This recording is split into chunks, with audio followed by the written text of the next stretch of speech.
بيبدأ الفيلم بواحد اسمه نيك وهو قاعد بيشرب في حانة، وبيكون مركز مع بنت جميلة اسمها دوريس، وبيكون باين عليه ان هو معجب بيها وعاوز يتعرف عليها. ولكن دوريس بتروح تقعد على ترابيزة تانية، وهنا بيدخل واحد اسمه اوزجي وبيتضح ان ده حبيب دوريس. ومن خلال كلامهم نيك بيعرف ان اوزجي بيلعب قمار، وبيطلب اوزجي من دوريس ان هي تروح معاه صالة القمار لان هو بيتفائل بيها، وبيفضل يقنعها ان هم لو كسبوا مبلغ كبير مش هيحتاجوا يشتغلوا تاني خالص، وهيكون معاهم فلوس تكفيهم لباقي حياتهم. ولكن دوريس بتزعقله وبترفض ان هي تروح معاه، وده لان هي مش عاجبها ان اوزجي لسه مكمل في سكة القمار. واول ما نيك بيشوف المنظر ده بيشرب المشروب بتاعه بهدوء، وبعدها بيقرب منهم وبيبدأ يعاكس دوريس. ووقتها اوزجي بيتضايق من نيك وبيقوم علشان يتخانق معاه، ولكن نيك بيشد الباروكة من على دماغه وبيسخر منه قدام دوريس. ولان دوريس مش عاوزة مشاكل فبتاخد اوزجي وبيخرجوا، وبيكون اوزجي متضايق وغضبان من اللي حصل. واللي بيزود غضبه اكتر ان نيك بيخرج وراه وبيفضل يستفزه بالكلام، فبيفقد اوزجي اعصابه وبيضرب نيك وبيوقعه على الارض. وطبعا بتكون دوريس متفاجئة لانها ما كانتش متخيلة ان اوزجي قوي بالشكل ده، وبتكون فخورة بيه وبشجاعته لدرجة ان هي بتجري عليه وبتحضنه. وفي نفس الوقت ده بنشوف بنت اسمها هولي بتترمي من عربية قدام المستشفى، وبيبان ان هولي متعذبة ومضروبة علقة موت لدرجة ان هي مش قادرة تتحرك من مكانها. ولحسن حظها بيخرج دكتور من المستشفى علشان يدخن، واول ما بيشوفها بيجري عليها وبيدخلها المستشفى بسرعة علشان ينقذها. وساعتها الاطباء بيسألوها عن اسمها ومين اللي عمل فيها كده، ولكن هولي ما بتنطقش غير اسم نيك، وبتفضل تكرر اسم نيك لحد ما بيغمى عليها. وتاني يوم بيروح نيك يقابل اوزجي، وبنعرف ان اللي حصل الليلة اللي فاتت كان مجرد تمثيلية، وان اوزجي مأجر نيك علشان يعمل دور البلطجي، وده علشان يديله فرصة ان هو يخلي دوريس منبهرة بيه ويثبت شجاعته قدامها. ووقتها اوزجي بيدي نيك المبلغ اللي اتفقوا عليه وزيادة $500، وبعدها نيك بيركب عربيته وبيروح شغله. وبنعرف ان نيك بيشتغل في مكتب محاماة في لاس فيجاس، ولما بيوصل بيقابل صاحب المكتب اللي اسمه بيانكي، وبنعرف ان نيك مسؤول عن تأمين الزباين اللي في كازينوهات القمار، وعلشان كده هو معروف في لاس فيجاس. ولكن بسبب ظروف حياته اللي مش مستقرة بيضطر يشتغل شغلانات تانية علشان يعمل اي فلوس، وبيكون مستعد يعمل اي حاجة علشان الفلوس، لكن المهم ان الشغلانة تجيب همها وكمان ما تجيش على مبادئه. واثناء ما نيك بيتكلم مع بيانكي بيدخل واحد اسمه سايروس، وبيسأل بيانكي عن البودي جارد اللي اسمه نيك. ومع ان نيك بيحاول يتهرب منه، لكن بيانكي بيقول لسايروس ان هو ده الشخص اللي بيدور عليه. فبيقرب سايروس من نيك وبيعرفه بنفسه، وبيقول ان هو جاي لاس فيجاس علشان يلعب قمار. وبيتريق نيك عليه وبيقول له ان هو لسه صغير على الكلام ده. فبيقول له سايروس ان هي دي مشكلته اللي بيعاني منها، وبيعرفه ان سنه الحقيقي هو 32 سنة، ولكن اي حد بيشوف شكله وهيئته بيفتكر ان هو عمره 20 سنة، وده بيخلي الناس تطمع فيه وفي فلوسه. وبيعرفه ان هو عاوزه يشتغل معاه بودي جارد علشان يحميه لو حصلت اي مشكلة في الكازينو. ولكن قبل كل ده هو عاوز يعرف مؤهلاته. فبيبدأ نيك يتفاخر بنفسه قدامه، وبيقول له ان هو دخل معارك كتير طول مسيرته، وبالرغم من كل المخاطر اللي اتعرض لها لكنه لسه عايش، ومفيش حادثة قدرت تقضي عليه. وده لان نيك معاه رخصة طيران وحزام اسود في الكاراتيه، ده غير ان هو فاز ببطولة الملاكمة الدولية 3 سنين ورا بعض. ووقتها سايروس بيبان عليه ان هو راضي عن السيرة الذاتية بتاعت نيك، ولكن نيك بيكمل كلامه وبيقول له ان هو بيتكلم 4 لغات، ومعاه شهادة في الاقتصاد من جامعة امريكية، وعنده قدرة ان هو يحفظ اول 3 صفحات من جريدة نيويورك تايمز في 5 دقايق، وبيقدر يرجع يحكيها بالتفصيل بعد 5 اسابيع كاملة. وبينهي نيك كلامه وبيقول ان هو عنده عيب واحد بس، والعيب ده هو انه بيكذب بشكل مستمر. وعلى عكس المتوقع بيشوف سايروس ان نيك دمه خفيف وده بيعجبه، وبيتفق مع نيك على الميعاد اللي هيتقابلوا فيه علشان يبدأوا الشغل. وبعدها نيك بيركب عربيته وبيروح للمطعم اللي متعود يتغدى فيه، وهناك النادلة بتقول له ان في بنت اسمها هولي سابت له رسالة. وبعد ما نيك بيقرا الرسالة بيروح فورا على بيت هولي، وبنعرف وقتها ان هولي تبقى صاحبة نيك. واول ما نيك بيشوف الكدمات اللي في وشها بيسألها ايه اللي حصل ومين اللي عمل فيها فيها كده. فبتقول له ان في راجل ومعاه 2 بودي جارد استدرجها لأوضته في الفندق الليلة اللي فاتت، وهناك اغتصبها وعذبها وخلى رجالته يضربوها ويرموها قدام المستشفى. والمشكلة ان هي ما تعرفش مين الراجل ده ولا اسمه ايه، وده كان السبب اللي خلى هولي تكلم نيك، لان هي عاوزة تأجره علشان يعرف اسم الراجل ده وترفع عليه قضية. فهنا نيك بيكون شايف ان اللي عمل كده يا اما واحد غني وبيلعب قمار يا اما مجرم وزعيم عصابة. والغريب ان نيك بيرفض طلب هولي وبيقول لها ان هي محتاجة محامي او محقق خاص. فبتقول له هولي ان هو ليه معارف كتير واكيد هيقدر يساعدها، ولكن نيك بيقول لها ان هو ما يعرفش حد في الفندق ده ومش هيقدر يعمل حاجة للناس اللي خطفوها وعذبوها. وبيفكرها ان هو كان حذرها قبل كده من التعامل مع زباين الفندق. وبعد ما بيخلص كلامه بيعتذر لها وبيسيبها وبيمشي. وبيظهر ان نيك كان بيكذب على هولي، وده لانه لما بيركب عربيته بيكون متضايق من اللي حصل، وبيروح للفندق اللي هولي بتشتغل فيه وبيتسلل من الباب الخلفي وبيقابل واحدة صاحبته شغالة في الفندق اسمها ميليسا، وبيوصف لها نيك شكل الراجل اللي حكت عنه هولي. فبترتب ميليسا ميعاد معاه في المطعم علشان يتكلموا براحتهم. وهناك بتقوله ان الراجل اللي بيدور عليه اسمه داني، وبتعرفه ان داني ده يبقى ابن زعيم المافيا الايطالية، وبتعرفه كمان ان ابوه ملوش غيره وبيخاف عليه جدا، وعلشان كده حاطط له 2 بودي جارد ما بيفرقوهوش ابدا. وهنا ميليسا بتنصح نيك ان هو ما يقربش من داني لان البودي جاردات بتوعه لوحدهم يقدروا يكسروا رقبته. ولكن نيك بيتجاهل كلام ميليسا وبيصمم ان هو يجيب حق هولي مهما حصل.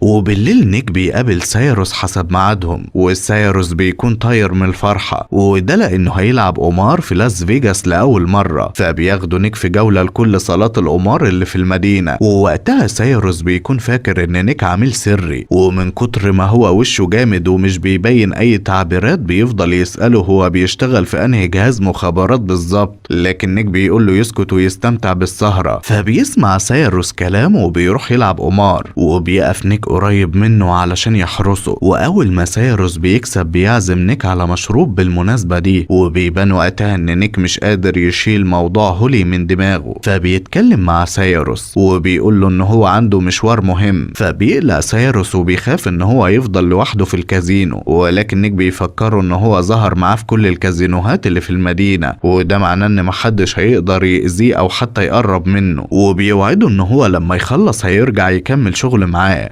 وبيروح بعدها لهولي في البيت وبيديها معلومات عن الراجل اللي اعتدى عليها ورقم غرفته، وبيقول لها ان هو مش هيقدر يتعامل مع الشخص ده نهائي، وده لانه مش عاوز يورط نفسه في مشاكل. وبيكون واضح ان نيك بيعاقب هولي علشان ما سمعتش كلامه، وده لما حذرها من ان هي تقرب من اي حد من زباين الفندق. ولكن هولي بتعرفه ان داني كان هيضرب عليها نار لو ما سمعتش كلامه، واجبرها ان هي تقول ان هي بتحبه، ووعدها انه هيسيبها لو عملت كده. لكن في الاخر فضل يعذب فيها بابشع الطرق، وعلشان كده هي عاوزة تنتقم منه، وبتترجى نيك ان هو يساعدها على كده. فبيسيبها نيك وبيروح لداني في اوضته، وبيتظاهر ان هو موظف عند بيبي زعيم العصابات في لاس فيجاس. وفي الاول الحارس ما بيهتمش وبيقفل في وشه الباب، ولكن لما زميله بيسمع اسم بيبي بيقوم يفتح لنيك بسرعة، وده بسبب ان هو خايف ان بيبي يزعل لما يعرف ان هم طردوا واحد من رجالته. وبعدها بيدخل نيك وبيقابل داني اللي بيكون وقتها قاعد بيستحمى في البانيو. وساعتها داني بيسأل نيك هو عاوزه في ايه، فبيعرفه ان هو جاي بخصوص بنت كانت سهرانة معاه الليلة اللي فاتت. فبيسأله داني لو البنت دي جميلة، فبيقول له نيك ان البنت كانت جميلة قبل اللي هو عمله فيها هو ورجالته. فهنا داني بيفهم ان نيك بيتكلم عن هولي، فبيطلع من البانيو وبيقول له ان هم شربوا واتبسطوا سوا وحصل اللي حصل. ولكن نيك بيقول له ان اللي هو عمله ده غلط ولازم يتحاسب عليه. فبيتعصب داني وبيمسك مسدسه وبيصوبه على نيك، وبيطلب منه يعتذر عن كلامه ده والا هيقتله. لكن نيك بيرفض يعتذر، فبيقول له داني ان هو هيسيبه يمشي، ولكن هو ليه كلام تاني مع الراجل اللي مشغله. وبيطلب داني من رجالته ان هم يرموا نيك بره الاوضه. وهنا نيك بيتحرك بسرعه وبيضرب واحد من الرجاله في رجله وبيكسرها، وبيعور التاني في وشه بكارت الفيزا. وساعتها وساعتها داني بيتصدم لما بيشوف اللي بيحصل في رجالته، فبيضرب نار على نيك علشان يخلص عليه، ولكن نيك بيستخبى منه بسرعة وبيرمي عليه كارت الفيزا وبيعوره في وشه، فبيقع داني على الأرض وبيغمى عليه، وبعدها نيك بيكتفه هو ورجالته. وفي اللحظة دي بتوصل هولي علشان تتصرف بنفسها مع داني، وساعتها بتطلع هولي مقص من شنطتها وبتقرب من داني علشان تعذبه زي ما عذبها، فبيترعب داني وبيترجاها ان هي تسامحه، وبيقول لها ان في 50,000 دولار في درج المكتب ممكن تاخدهم، وده كتعويض عن اللي هو عمله فيها. فبتاخد هولي الفلوس وبتديها لنيك، وبترجع لداني وبتقوله ان صعب عليها تسامح الشخص اللي عذبها. ولما داني بيحس ان هي ناوية تعذبه بيفضل يترجاها والدموع في عينيه، ومع ذلك هولي ما بيهمهاش وبتعوره. وبتاخد نيك وبيخرجوا من الأوضة وبيسيبوا داني منهار وبيعيط. وأول ما بيخرجوا من الفندق نيك بينصح هولي ان هي تسيب المدينة وتمشي، لان داني مش هيسكت وهيدور عليها علشان يموتها. فبتقتنع هولي بكلامه وبتطلب منه يجي معاها، ولكن نيك بيرفض وبيقول لها ان هو هيعرف يتصرف مع داني، وبيديها الفلوس علشان تاخدها وتمشي. ولكن هولي بتقوله ان الفلوس دي من حقه، لان هو اللي تعرض للخطر وكان ممكن يموت وهو بيجيب لها حقها. ولما هولي بتلاقي نيك لسه رافض بتقوله يقسم الفلوس ما بينهم، وبعدها بتركب العربية وبتودعه وبتمشي. وبعدها نيك بيرجع بيته وبيحط 25,000 دولار قدامه، وفي اللحظة دي بيقرر يجرب حظه مرة واحدة بس، وده لان هو من جواه نفسه يهرب من المدينة الملعونة اللي هو عايش فيها دي ويعتزل عالم الإجرام. ولكن علشان يعمل كده لازم يجمع $500,000 على الأقل، لأنه بيحلم يشتري مركب ويعيش في جزيرة بعيدة في البحر المتوسط، ومفيش قدامه غير القمار اللي ممكن يخليه غني في لحظة. فبيروح الكازينو وبيدي البنت الديلر $100، ولكنه بيبدأ المراهنة $10 بس، وده بيخلي الديلر تبصله بسخرية. ولكن الغريب ان كل ما بيلعب اكتر بيكسب اكتر والحظ بيضحك له. وبيبان وقتها ان نيك حريف في القمار، وده لانه زمان كان مدمن قمار لدرجة ان هو ضيع مستقبله كله، وبيحس ان الليلة دي هي فرصته الوحيدة علشان يغير حياته، لان هو بيكون عارف ان هو سواء كسب او خسر فهو هيسيب لاس فيجاس علشان داني مش هيسيبه في حاله بعد اللي حصل. فبيقرر ان هو يراهن بمبلغ كبير وبيحط $1,000 زيادة، وكل ما نيك بيلعب حظه بيزيد اكتر لدرجة ان ادارة الكازينو بيغيروا الديلر. ولكن نيك بيوقف لعبه وبيروح يشرب علشان يحتفل، وبالصدفة بيقابل سايروس وبيقعدوا سوا، وبيتضح ان سايروس خسر فلوس كتير الليلة دي. فبيقول له نيك ان هو حظه الليلة دي ماشي، وفجأة بيفتكر حاجة معينة حصلت اثناء ما كان بيلعب، وبيتضح ان هو اكتشف حيلة جديدة وناوي ينفذها. فبيرجع تاني لترابيزة القمار وبيكمل لعب، وسايروس بيفضل يراقب فلوس نيك وهي بتزيد باستمرار، وبيكون منبهر ومش مصدق اللي بيحصل. وكل لما نيك بيكسب بيراهن بالمبلغ كله، وبيعرف يخمن كل ورقة في ايد الديلر. ولما بيوصل ل20 فوز ورا بعض مدير المكان بيتجنن من نيك، والناس كلها بتتلم حواليه من كتر ما هو عمال يكتسح الترابيزة ويفوز، لدرجة ان كل اللاعبين سابوا اماكنهم ووقفوا يتفرجوا عليه. وده بيثبت انه ما بقاش مجرد لاعب عادي، وان هو وصل لمستوى عالي جدا. وبتيجي الجولة الاخيرة وبتكون هي الفيصل، ونيك بيكشف ورقه والكل بيكون حابس انفاسه، وفي الاخر نيك بيكسب $500,000 والناس كلها بتهلل من الفرحة. وبعدها سايروس بيسأل نيك هو هيعمل ايه بالفلوس دي كلها، فبيقول له ان هو بيفكر يروح يعيش في جزيرة بعيدة في البحر المتوسط، وبتكون هي دي أمنية نيك الأخيرة وهو رايح عند الخزنة علشان يصرف الفلوس. ولكن هوس القمار بيرجع يسيطر عليه تاني، وكل اللي بيكون عاوزه في الوقت ده انه يرجع يلعب تاني، وهي دي بالظبط عقلية مدمن القمار. وساعتها نيك بيقول لسايروس ان هو عاوز يمارس عشقه للقمار، وبياخد فلوسه وبيرجع يلعب تاني، والمرة دي بيراهن $500,000 اللي معاه، وكمان بيحط عليهم $25,000 $1000 اللي اخدهم من هولي. وللأسف المرة دي الحظ بيدي ظهره لنيك، وفي لحظة واحدة بيخسر كل ما يملك. ووقتها الديلر بتكون متعاطفة معاه وبتواسيه، ولكنه بيقول لها انه مش زعلان، ورغم كده الناس اللي حواليه بيسقفوا له. ولكن اول ما نيك بيدخل الحمام بيكون حاسس بالندم لانه معرفش يمنع نفسه ويتحكم في رغبته، وبيكون زعلان ان هو ضيع كل الفلوس اللي معاه. وبعدها بيفضل يشرب كتير لحد ما بيغمى عليه وبيقع على الارض. وتاني يوم بيفوق نيك وبيلاقي نفسه عند سايروس في اوضته، وسايروس بيعرفه ان هو دفع فلوس لاتنين من اضخم الجردات علشان يشيلوه ويجيبوه الاوضه. وفي اللحظه دي سايروس بيفتح قلبه لنيك وبيعترف له ان هو شخص ضعيف وجبان، وبيكون خايف ان هو لما يكبر في السن يتعرض للضرب من المراهقين. وده لانه شاف قبل كده في الشارع شويه عيال بيضربوا راجل عجوز. وبيطلب سايروس من نيك ان هو يعلمه فنون القتال، لان نيك بالنسبه ليه هو المثل الاعلى في القتال والمهمات الصعبه. وبيقول سايروس ان هو بيحلم انه يعمل اي عمل شجاع قبل ما يموت، وللاسف هو ما بيملكش غير ذكائه علشان يجمع فلوس، والفلوس دي هي السلاح الوحيد اللي بيدافع بيه عن نفسه. وبيفضل نيك ساكت وهو بيسمع كلام سايروس وما بيردش. فبيقدم سايروس لنيك عرض ما يتفوتش، وبيعرفه ان هو شغال مبرمج ومعاه فلوس كتير،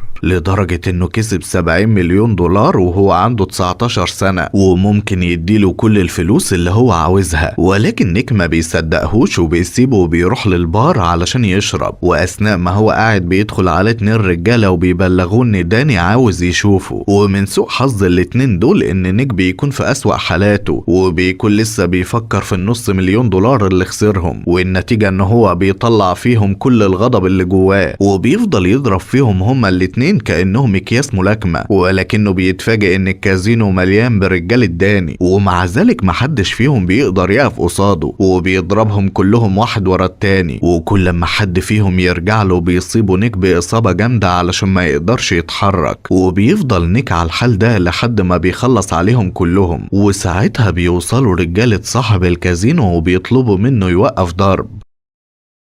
وبعدها نيك بيروح يقابل بيبي زعيم العصابات في المدينة، وبيظهر ان نيك وبيبي اصحاب من زمان. وبيعرف نيك من بيبي ان داني قدم فيه شكوى، وبيدعي ان نيك قتل 2 من رجالته وسرق فلوسه. وهنا نيك بيسأل بيبي لو هو مصدق الكلام ده، فبيرد بيبي وبيقول له ان هو لو مصدق كان زمانه ميت اصلا، ولكن هو قدام شكوى ولازم يحقق فيها ويوصل للحقيقة. وعلشان الحقيقة تبان بيضطر نيك ان هو يواجه داني وش الوش. ووقتها داني بيستغرب ان بيبي جايب نيك علشان يواجهه، فبيفهمه بيبي ان هو ما يقدرش يموت نيك من غير ما يتأكد من الحقيقة الاول. فبيكذب داني وبيقول له ان نيك خدعه، وفهمه ان هو واحد من رجالة بيبي. واول ما داني سمح له ان هو يدخل اوضته هجم عليه وعلى رجالته، ووقتها نيك ربط رجالته في الكرسي وضربهم بالنار. وبيكمل داني في كذبه وبيقول ان نيك سرق $50,000 من مكتبه، وبيمثل قدام بيبي وبيقول ان هو مش فاهم ليه نيك بيعمل كده وايه اللي يخليه يهجم عليه من غير سبب. ولكن داني بيتصدم لما بيبي بيقول له ان نيك مش محتاج للسلاح علشان يقتل رجالته، وده لانه عارف ان نيك يقدر يقتلهم بايديه فاضية او حتى يقدر يقتلهم بطفاية السجاير. وساعتها نيك بيكشف السبب الحقيقي ورا انتقامه من داني، وبيحكي لبيبي عن اللي عمله داني ورجالته مع صاحبته هولي. والدليل على كلامه ان هولي عورت داني ما بين رجليه. وفي اللحظة دي بيطلب بيبي من داني ان هو يقلع بنطلونه، وده علشان يشوف الإصابة ويعرف مين فيهم الصادق ومين الكذاب. ولكن داني بيتعصب وبيرفض ان ده يحصل. وهنا بيبي بيقول له ان نيك بريء من التهمة دي، فبيفقد داني اعصابه وبيسيبهم وبيمشي. وتاني يوم سايروس بيقابل نيك في المطعم لآخر مرة، وده علشان يودعه قبل ما يسافر ويرجع بلده. وبيشكره علشان هو اتعلم منه الشجاعة في اليومين اللي فاتوا. وبيقول له ان تحت الترابيزة في تذكرة سفر للجزيرة اللي هو عاوز يعيش فيها، ومعاها شيك $500,000 بدل ال500 اللي خسرهم. وفي اللحظة دي بيدخل داني ومعاه 4 من رجالته، وفجأة سايروس بيقوم يقف على الكرسي وبيفضل يغني بصوت عالي علشان يشتتهم، وبيدي فرصة لنيك ان هو يهرب برا المطعم. فبيخرج داني ورجالته وراه وبيدوروا عليه، وفجأة بينزل عليهم نيك من فوق سطح المطعم وبينزل ضرب فيهم. بيهم، وبيكون ماسك في ايده سكينة ومعلقة اخدهم من المطعم قبل ما يخرج، وبيقدر يمنع رجالة داني من انهم يستخدموا اسلحتهم. وساعتها داني بيتعب من كتر الضرب وبيأمر رجالته يكملوا هجوم على نيك، ولكن نيك بيتحرك بسرعة وبيخلص عليهم كلهم قدامه، فبيضطر داني ان هو يواجه نيك بنفسه. والمواجهة دي بتخلص في ثواني لان نيك بيخلص على داني بضربة واحدة، وبعدها سايروس بيلحق نيك قبل ما يمشي وبيديله التذكرة والفلوس، وبيقوله ان هو فرحان لانه اخيرا قدر يتصرف بشجاعته، وده لما قام وغنى في وسط المطعم علشان يديله فرصة ان هو يهرب، وبيأكد له ان هو هيفضل مثله الاعلى. فبيشكره نيك وبيسلم عليه وبيقوله ان هما من اللحظة دي بقوا اصحاب. وبعدها بيركب نيك عربيته وبيسيب المدينة وبيمشي وبيخلص الفيلم.